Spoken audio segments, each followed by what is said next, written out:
AITA for defending my husband after my ex-husband abandoned our children? I, 38F, have a 9-year-old son, Max, and a 6-year-old daughter, Olivia, with my ex-husband, Dan, 35M.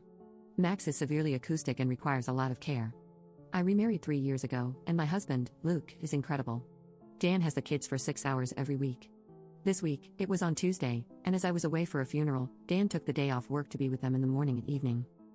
He and his girlfriend, Sophie, picked them up as planned at 11 a.m. My husband took this time to play a round of golf with my brother. They finished the game at 4 p.m., and the golf course is 30 minutes from our house. I got a call at exactly 5 p.m. from Sophie, screaming at me about abandoning my kids. I was confused and eventually realized Luke wasn't home yet, so I told her where the spare key was, and they could wait for Luke to come home inside. Unfortunately, Luke's car stopped working on the motorway, and he was in a complete dead zone with no coverage. He was able to call emergency services, but nothing else would connect. When the police arrived, the first thing he did was ask if someone could contact Dan to tell him what happened. Sophie was already on the phone to the police, reporting me and my husband for child abandonment. They said one of us should have been there and that Dan doesn't feel safe inside our home. So, they left the kids inside our home, and the police needed to go and save our kids and arrest us. The police officer speaking to them told them multiple times to turn around and that they were the ones who had abandoned them. Throughout this time, I'm receiving messages from Dan saying how unfair this was on him and Sophie, and that I'm a terrible parent for leaving them with Luke.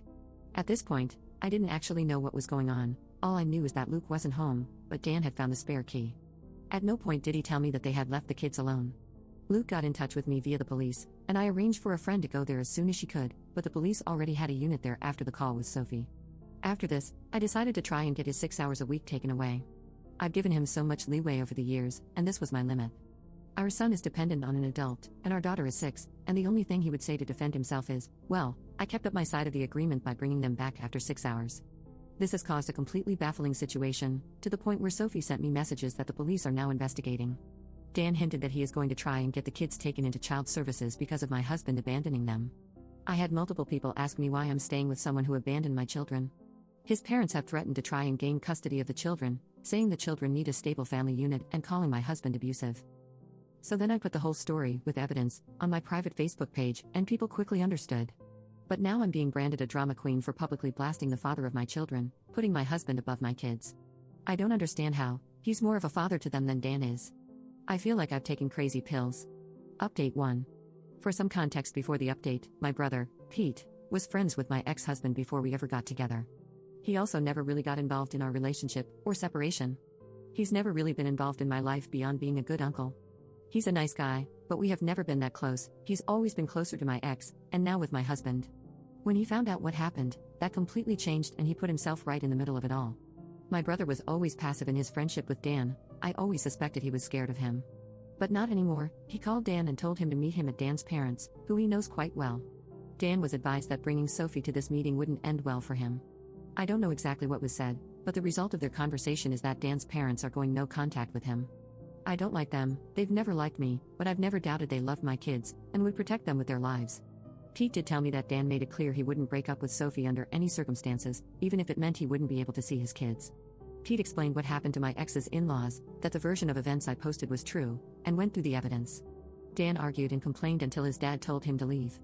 I think the fact that my brother, who was known for caring about booze, women, and sports and nothing else, took this so seriously got the grandparents to wake up. I spoke to them, and although their apology was barely worth hearing, we came to an understanding. I'm not going to allow any visits between Dan/Sophie and my children going forward.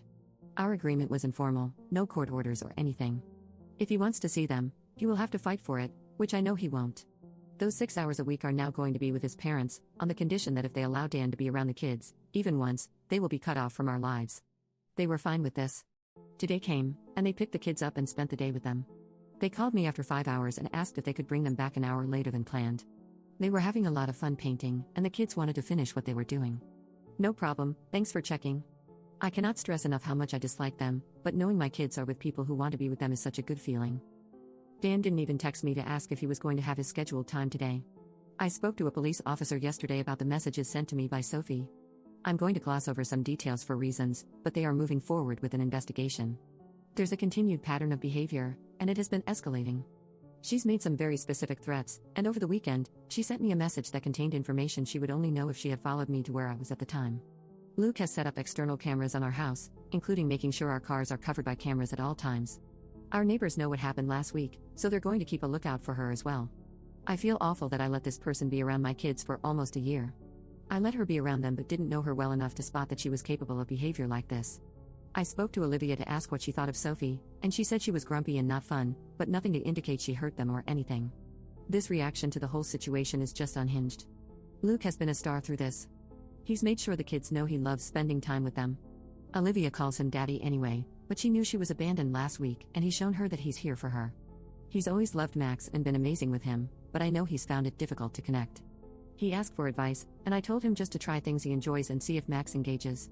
Well, Max spent 5 hours on Sunday with a golf putter in his hand, hitting a ball to the putting machine thing Luke has in the garage, and apparently, he's a natural. So, I'm now reevaluating my life.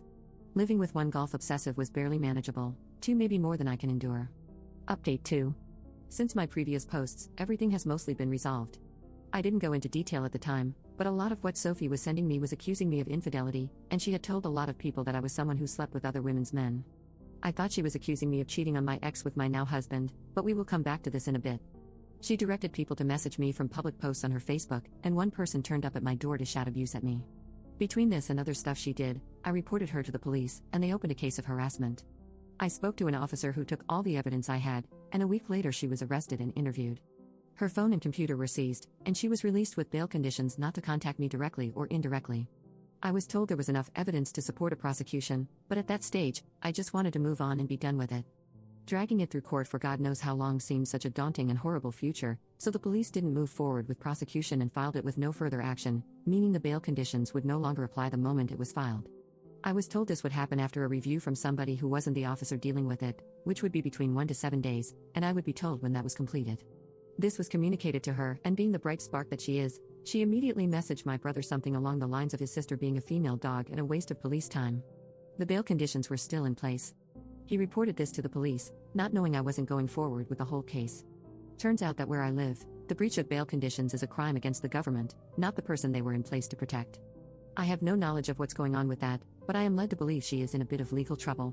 After she was interviewed, I was informed of what was said about all of this to the police, bringing everything full circle to the original incident that led to all this.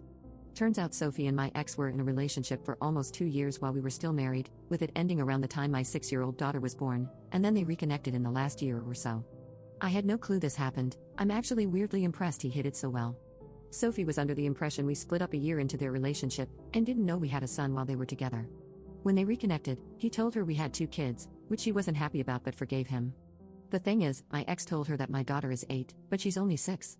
He was covering up lying to her all those years ago about separating from me. I guess this was easier than telling her that not only were we together for the 2nd year of their relationship, but we had a child in that time frame. I don't know what his long-term plan for this lie was. The day it all exploded, Olivia corrected her about her age, and she realized that I was still having intimacy with Dan while they were together all those years ago. She thinks the moment he told her we had split up, she went from being the side piece to the legitimate partner. I'll go to my grave not understanding that logic. Anyway, she hit the roof and refused to be around his loved child anymore, which led to the whole issue at my house in the first post. Luckily, she didn't say any of this in front of Olivia. Dan is still with her. They can have each other. He's made it clear he has no interest in seeing either his legitimate child or his love child, which is fine. His parents have been incredible this entire time, helping with childcare to the point I have been able to pick up more hours at work. We've gotten along much better since they've accepted that maybe all the bad things they heard about me weren't true. Still some bad relations there, but it's a much improved relationship, which is great for the kids because they love spending time with them both.